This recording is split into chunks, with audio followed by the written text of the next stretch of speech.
All right, Danielle's asking a good question here, and it is she's been living in her home for a year without any mold problems. The house isn't humid, but 3 months ago, her walk-in wardrobe clothes started getting moldy after 3 to 4 weeks, even if I didn't wear them.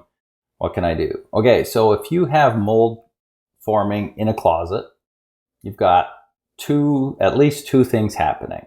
One, you've got poor airflow. Like mold growing in closets is not uncommon.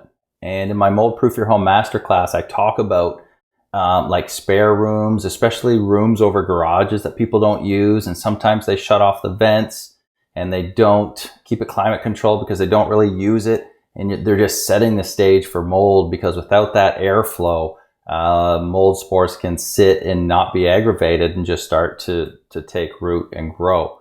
So closets are notorious for this too. And even with our own kids, if I go to their closet and I see they got it stacked full and stuff touching the walls, I say, you got to get everything off your walls. I need air to be able to move everywhere in there.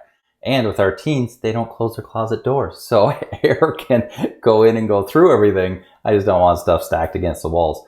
And we find that you can find that even with like closets that don't get used a lot. Like in our hallway over here in down where the kids' bedrooms and bathroom are, there's like a coat closet that nobody really uses, but apparently they do use it because the doors are always open some, and I don't know why, because I've never used anything out of that closet, but somebody must.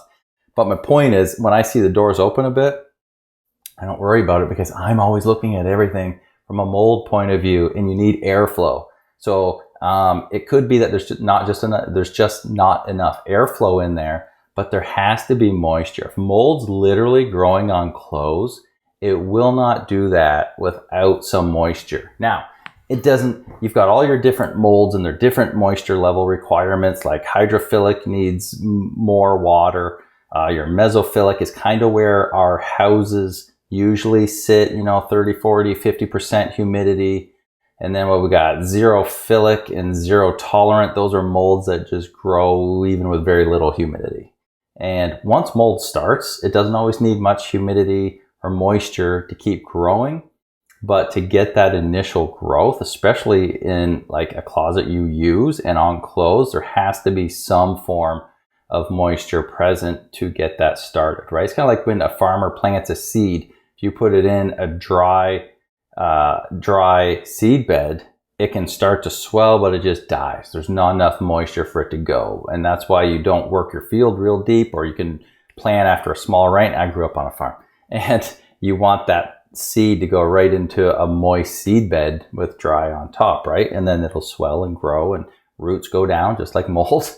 So it needed some moisture. So I would buy some cheap hygrometers off Amazon, put them around the house, put one in that closet, and see what the moisture level's at, and make sure there's airflow in there. So if you have a register or something, make sure it's not covered, that air can be circulating to keep that air moving. But other than that, I'm not, and I'm curious if there's a mold problem in the rest of the house somewhere, that you have all these spores readily available to land on the clothes to start a problem. So I would consider doing an ERMI on the home just to check, to see if there is a mold problem already in the home. So that's what I'm thinking. I hope that helps, Danielle.